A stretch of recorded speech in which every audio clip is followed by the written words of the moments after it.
السلام علیکم ورحمۃ اللہ۔ الحمد للہ رب العالمین الرحمن الرحیم مالک یوم الدین ایاک نعبد و ایاک نستعین اشہد ان لا الہ الا اللہ وحدہ لا شریک لہ واشہد ان محمدا عبدہ ورسولہ۔ اللہم صل علی محمد وعلی آل محمد صلی اللہ علیہ وآلہ وسلم۔ فإن خير الحديث كتاب الله وخير الهدي هدي محمد صلى الله عليه وآله وسلم وشر الأمور محدثاتها وكل محدثة بدعة وكل بدعة ضلالة.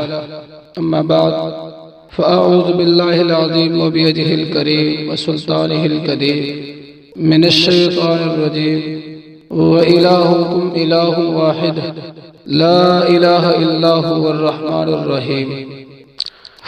تمہارا الہ ایک ہی الہ ہے، نہیں ہے کوئی الہ مگر وہی، وہ مہربان بھی ہے وہ رحیم بھی ہے۔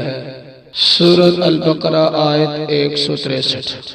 واجب الاحترام قابل معزز اور معززات اہل اسلام سامعین اور سامعات، اللہ احکم الحاکمین کی مختصر تعریف کے بعد اس کے آخری نبی الرسول حضرت محمد رسول اللہ صلی اللہ علیہ وسلم کی ذات گرامی پر درود اور سلام۔ حضرات، یہ آج کا درس قرآن اللہ کا جو سب سے پہلا حق ہے اس پر کچھ گفتگو کریں گے۔ دنیا کے اندر اگر ہم ایک دوسرے کے حقوق کو نہ سمجھیں، اس کو جاننے کی کوشش نہ کریں اور اس کے بعد اس کو ادا کرنے کی کوشش نہ کریں یا پھر اس میں انصاف نہ کریں تو یہ معاشرہ پرامن نہیں رہ سکتا۔ یہ 3-4 باتیں حقوق کے اندر بیک وقت اس پر عمل ہونا ضروری ہے۔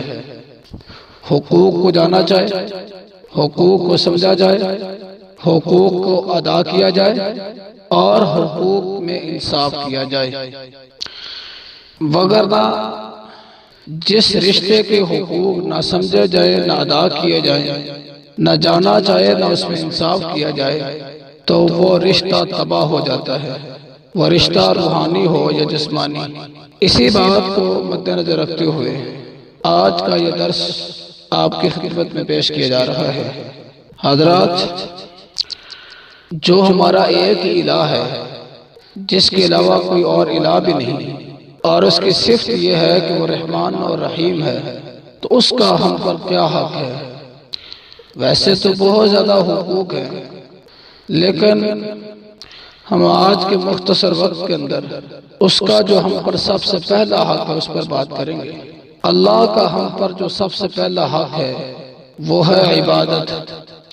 سورۃ الزاریہ آیت 56 کے اندر اللہ رب العزت نے ہماری تخلیق کا مقصد بیان فرمایا ہے کہ وَمَا خَلَقْتُ الْجِنَّ وَالْإِنسَ إِلَّا لِيَعْبُدُونَ،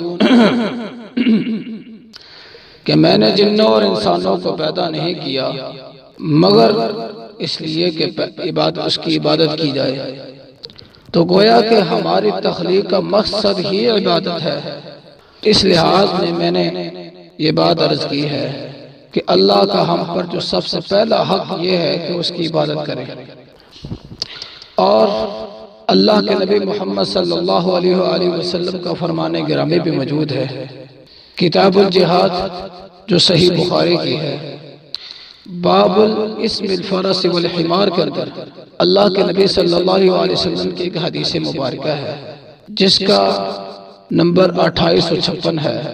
اللہ کے نبی صلی اللہ علیہ وسلم نے فرمایا کہ فَإِنَّ حَقَّ اللَّهِ عَلَى الْعِبَادِ أَن يَعْبُدُوهُ وَلَا يُشْرِكُوا بِهِ شَيْئًا، کہ اللہ کا بندوں پر یہ حق ہے کہ اس کی عبادت کی جائے اور اس کے ساتھ کسی کو بھی شریک نہ ٹھہرایا جائے۔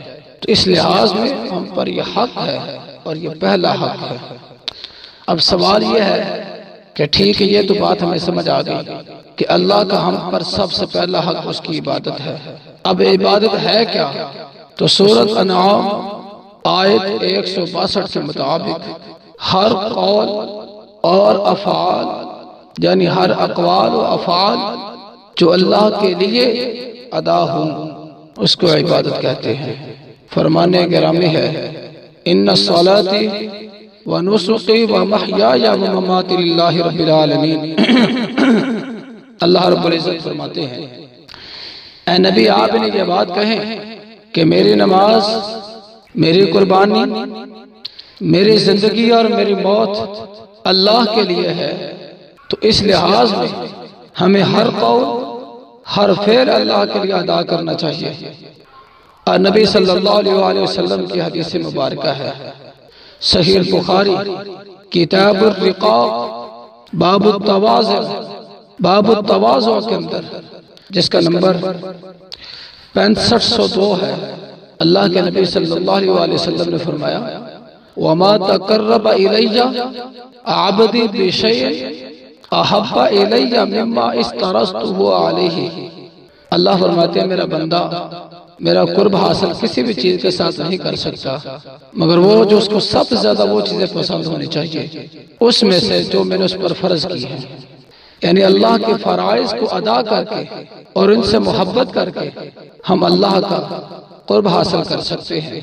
تو اس لحاظ میں ہمیں ہر قول ہر فعل ادا اس لیے کرنا چاہیے کہ اس میں رضا اللہ کی مطلوب ہو، اللہ کی رحمت، اللہ کی رضا، اللہ کا فضل مطلوب ہونا چاہیے۔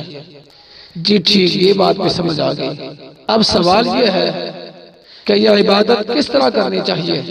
تو اللہ کا فرمان گرامی ہے سورۃ المحمد آیت 33 کے اندر اللہ کے نبی اللہ کے رسول محمد صلی اللہ علیہ وسلم اللہ کا قرآن سنا رہے ہیں اور فرماتے ہیں کہ یا ایھا الذین آمنوا اطیعوا اللہ و اطیعوا الرسول ولا تبدلوا اعمالکم، اے ایمان والو اللہ کی اطاعت کرو اور اس کے رسول محمد صلی اللہ علیہ وسلم کی اطاعت کی جائے اور اپنے اعمال کو ضائع نہ کرو۔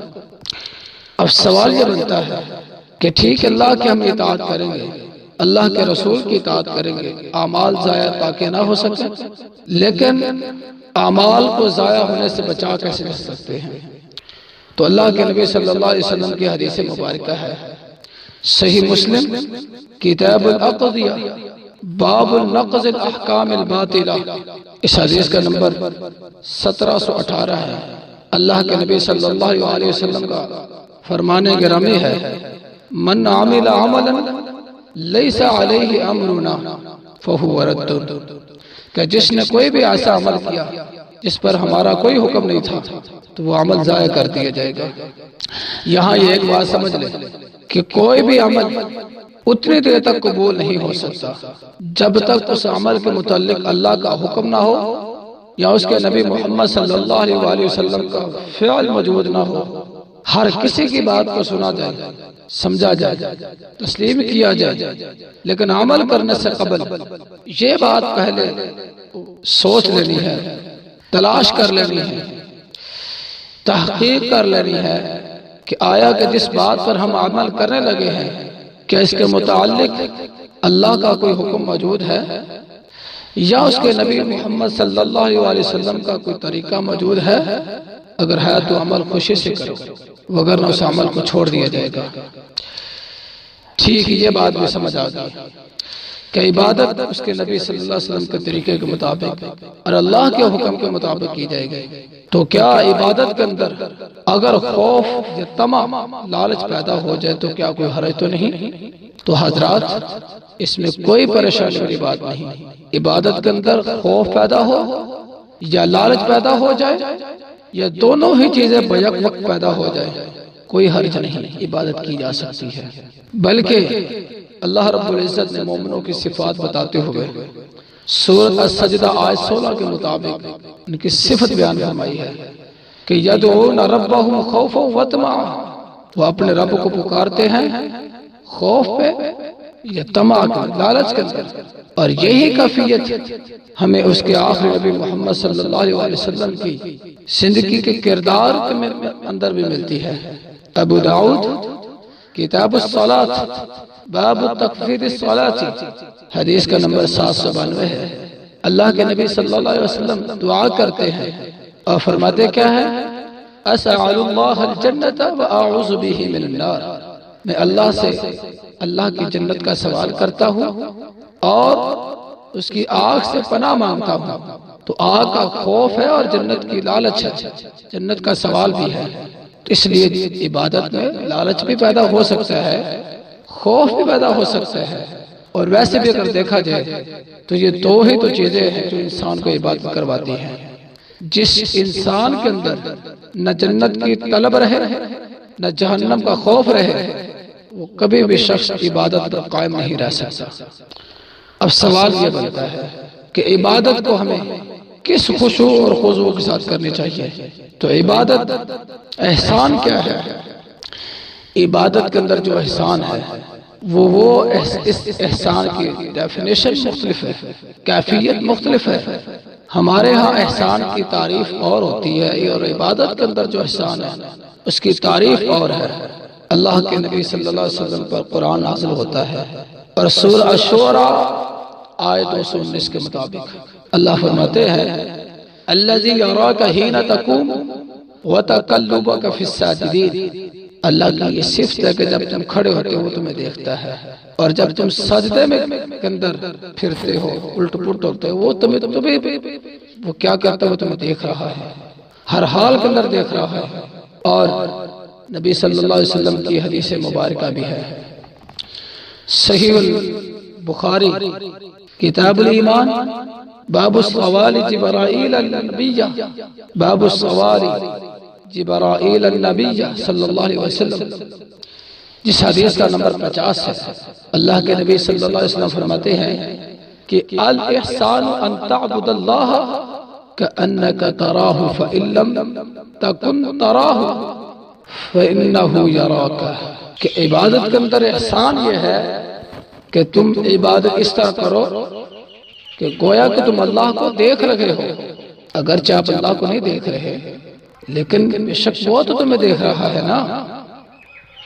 تو جب ہمارے دل کے اندر یہ پیدا چیز ہو جائے گی کہ ہم اللہ کو دیکھ رہے ہیں، اللہ ہمارے سامنے ہے یا پھر اللہ ہمیں دیکھ رہا ہے، تو یقینی بات ہے کہ عبادت خشوع کے ساتھ کی جائے گی، عبادت ہم آہنگی کے ساتھ کی جائے گی، پوری توجہ کے ساتھ کی جائے گی۔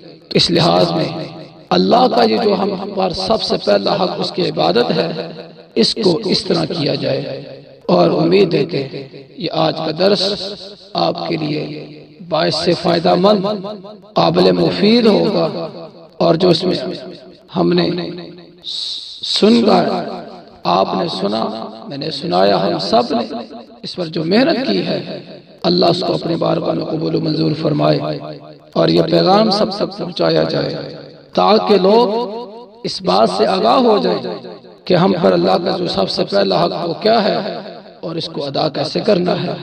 اللہ رب العزت سے دعا ہے اس پر اللہ ہمیں بھی عمل کی توفیق عطا فرمائے۔